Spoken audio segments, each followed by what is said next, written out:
Good people, what is going on? Another episode of the All Go Podcast. I'm your host, Desmond. Thank you for tuning in. Going to continue the division series headed to the AFC South to talk about Titans, Colts, Jags, and Texans. And also, what you're going to start with is the Detroit Lions. A lot of things going on right now, not all of them positive, a lot with the injuries, and obviously we have some new coordinators that are being hired in, but to me, my expectations haven't changed. You're a good team, and good teams plug and play, next man up type of mentality, and they get things done. You had with the Kansas City Chiefs were moving guards to play tackle and doing whatever it took to get out there and win on Sundays. And I know they lost the Super Bowl, but making the Super Bowl is pretty darn nice.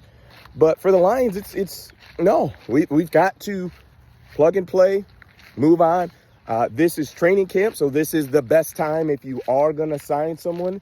Hint, Zadarius Smith, I think, would be a great signing, but nonetheless, if you need to bring in more bodies, this is the time to do it.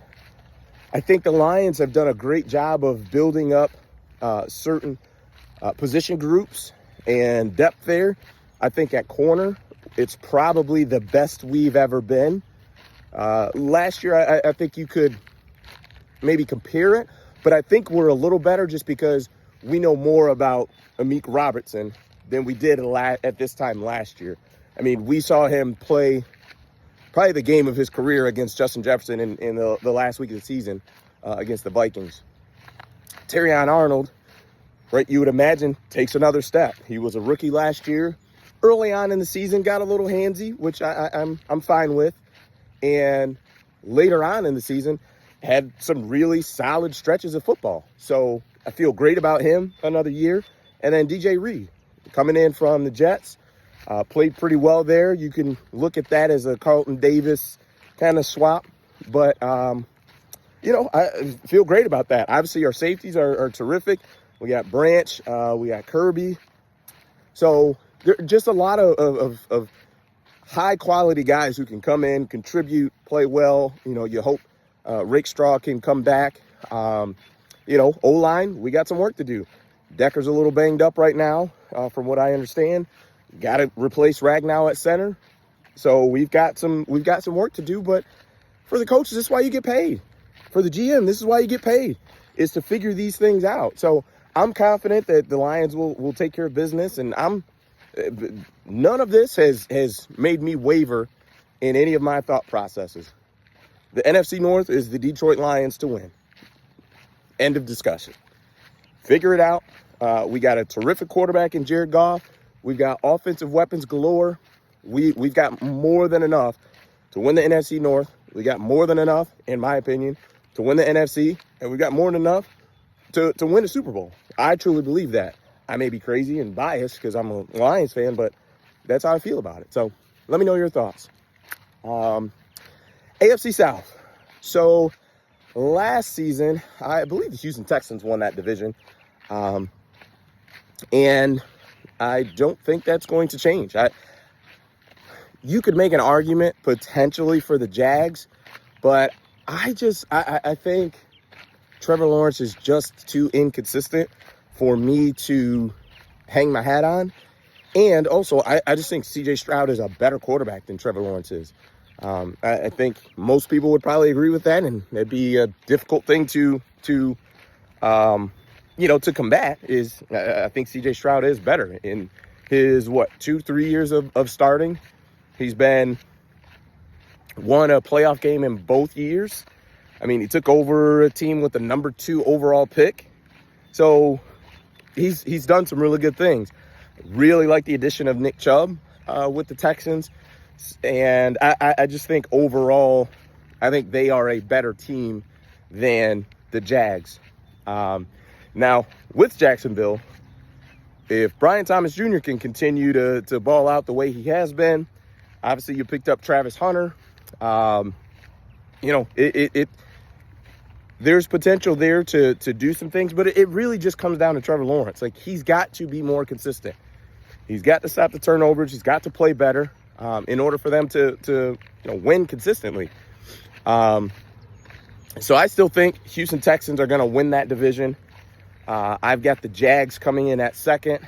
And I just think the influx at quarterback for the Colts is going to drive them to the bottom of the division. Shane Steichen, I think, is a terrific coach, but I believe zero in Daniel Jones, and it sounds like he's probably going to start. I know they were talking Richardson's, shoulder is not going to require surgery, and they think he's fine.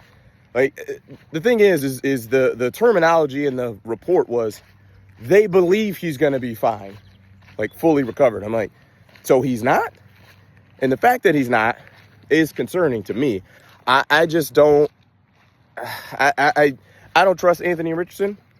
I think in the time where he could have been putting in a lot of work, getting a lot better in the offseason, studying, meeting with coaches, he was injured. OTAs, he was hurt. He was not getting the reps that I thought were critical for his development. That's what he needs. He only had 13 starts in college. We know that. His rookie year, he had the concussion, I believe. He had the shoulder injury last year. Like, he's missed so much time, and you don't get better when you're sitting on the bench. And if that's the case, and now Daniel Jones is going to be your starter, I wonder. I just don't think they're a good enough team. I think Pittman Jr. is a solid wide receiver. I don't think he's actually been really productive for as rough of a team that they've been. But I just don't think they've got enough. O-line wise, you got Jonathan Taylor, who's a really good running back, but I don't think you've got enough with Daniel Jones being your quarterback. You need a loaded roster if Daniel Jones is going to be your quarterback, and you think you're going to win anything of substance.